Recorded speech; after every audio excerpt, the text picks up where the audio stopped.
আপনাদের দেশে ওরস হয়? আশেপাশে ওরস হয় না? আমার ল্যাপটপের ভিতরে প্রায় 30,000 কিতাব আছে, আমার মোবাইলের ভিতরে কয়েক হাজার কিতাব রাখছি। এই কিতাবগুলা খুঁজলাম, মাকতাবাতে সামলার ভিতরে প্রায় 15 থেকে 20,000 কিতাব খুঁজলাম, কোন কিতাবের ভিতরে ওরস শব্দটা পাইলাম না। আলেমরা আছেন, আমার উস্তাদ সমতুল্য উলামা একরাম আছেন, আপনারা পেয়েছেন কিনা? ওরস শব্দটা কোরআন হাদিসের কোথাও নাই। আসলো কোত্থেকে? আরুস একটা শব্দ হাদিসের ভিতরে আছে, নাম কা নাউমাতিল আরুস, দুলামিয়ার মতো ঘুমিয়ে যাও, জান্নাতি লোককে বলা হবে কবরের ভিতরে। আমি বলতে চাই ওরস তারা কোত্থেকে আনলো? ওরস হলো বাবা যেদিন মারা যায়, বাবা আছে না? আমাদের দেশে তো বাবার অভাব নেই। সিটাং গেলাম, কুড়া বাবা। কেমনে? কয় হাঁস কুড়া খাইতেছিল, ওই হাঁসের সাথে গিয়ে সে কুড়া খাওয়া শুরু করছে, কুড়া বাবা হয়ে গেছে। ডেক্সি বাবা। কেমনে? ডেক্সি নিয়ে ঘুরতো। আবার মোট কি, আপনি ওইরকম বাবাদের কাছে যাবেন, তারা সালাম দিবেন, আপনার সালাম দিতে হবে। আর বৈশাখ সবসময় ধ্যানে থাকে আর জিকির করে। জিকির যে কোন জিকির? আল্লাহর নাম নিয়েও দুর্নীতি চলে, আল্লাহর নাম নিয়েও দুর্নীতি চলে, ঠিক কিনা? জিকির। ওই কেউ যদি কারোর দৌড়ায়, তো দৌড়ানোর সময় কোথায় কোথায় দৌড়াইতেছে আর কোথায় কোথায় যখন কথা বলে তখন অবস্থা। কেউ যদি পায়খানা পাড়াইয়ে দেয়, পায়খানা, ঠিক কিনা? পায়খানা যেন জিকির করতেছে না, পায়খানা পাড়াইছে, বুঝার কোনো সুযোগ নাই। তো ডেক্সি বাবা কেমনে? ডেক্সি নিয়ে ঘুরতো। বদনা বাবা কেমনে? বদনা নিয়ে ঘুরতো। আর যদি আরো বাবা হইতেন চান, পাগলা বাবা কেমনে? পাগল হয়ে গেছে। আর যদি সবচেয়ে বড় বাবা হইতেন চান, সহজ বুদ্ধি, ল্যাংটা হয়ে যাবেন। ল্যাংটা বাবা কেমনে? ল্যাংটা হয়ে গেছে, সোজা হিসাব। হ্যাঁ রে, হুজুর দোয়া করিয়েন, শেষ জমানায় একটা বাবার লোক হাত দিছি, কিয়ামতের ময়দানে নি বাবা আমার পার করে, ঠিক কিনা? তোর বাবারা ফেরেশতারা জিরাই জিরাই শামসুর মতো কোয়াইবো, ঠিক কিনা? দুনিয়ায় শরীয়ত নিয়া ফাজলামি করছে, তোর বাবারে তো বাঁচাইতে আরেক বাবা লাগবো, তোর বাবারও তো কেউ বাঁচাইতে পারবো না, তোর বাবাই তোরে বাঁচাইবো, ঠিক কিনা? মুসলমান শুনুন, আপনার আমার সরলতাতে এই পৃথিবীর বুকে অসংখ্য শরীয়তের নামে মিথ্যা কথা ঢুকিয়ে দিয়েছে, অসংখ্য কথা আমাদের সমাজেও আছে। ঘর থেকে বের হয়েছে, যদি খালি কলসি দেখায়, অলক্ষী লাগছে, যদি ঝাড়ু দেখে, অলক্ষী লাগছে।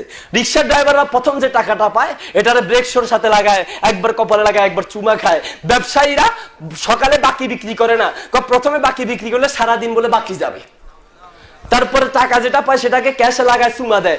রাত্র হইলে পরে ঘর ঝাড়ু দেয় না, মাথা স্নান যায় না। কোনো আয়না যদি ভেঙে যায়, ওই আয়না দিয়ে বলে চেহারা দেখানো যায় না, তাহলে বলে চেহারা ভেঙে যাবে। আল্লাহ রাসূল সাল্লাল্লাহু আলাইহি ওয়াসাল্লাম বলেন, বুখারী সহিহুল বুখারীর দ্বিতীয় খণ্ডের 859 নম্বর পৃষ্ঠায়, লা আদওয়া ওয়ালা তিয়ারাতা ওয়ালা হামাতা ওয়ালা সাফারা, রাসূল বলেন লা তিয়ারাতা, ইসলামের ভিতরে কুলক্ষণ বলতে কিছু নাই। ভালো ভালো মন্দ যা আসার সবগুলাই আল্লাহর পক্ষ থেকে আসে, ঠিক কিনা?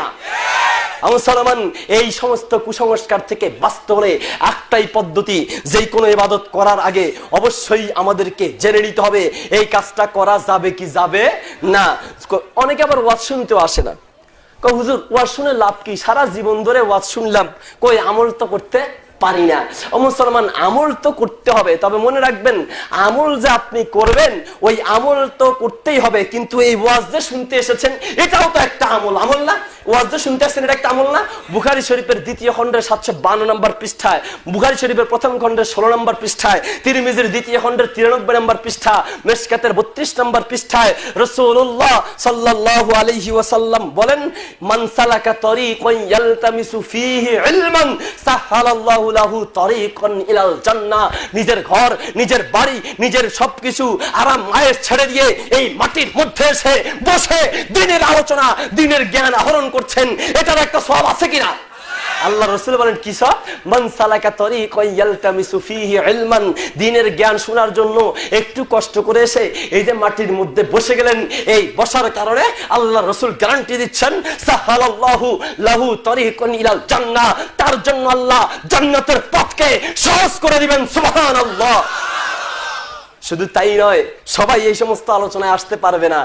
বুখারী সহিহুল বুখারীর প্রথম খণ্ডের 16 নম্বর পৃষ্ঠা, তিরমিজির দ্বিতীয় খণ্ডের 93 নম্বর পৃষ্ঠা, মিশকাতের 32 নম্বর পৃষ্ঠায় রাসূলুল্লাহ সাল্লাল্লাহু আলাইহি ওয়াসাল্লাম বলেন, মান ইউরিদিল্লাহু বিহি খায়রান ইউফাক্কিহু ফিদ্দিন। এই পৃথিবীর বুকে ওই সমস্ত মানুষকেই আল্লাহ দ্বীনের আলোচনা শোনার জন্য, দ্বীনের আলোচনা শোনার জন্য তৌফিক দিবেন, দ্বীনের জ্ঞান অর্জন করার জন্য ওই ব্যক্তিদেরকেই সুযোগ দিবেন, সহজ করে দিবেন, তৌফিক দিবেন, যেই ব্যক্তিদেরকে আল্লাহ ভালোবাসেন, যাদের কল্যাণ চান, যাদেরকে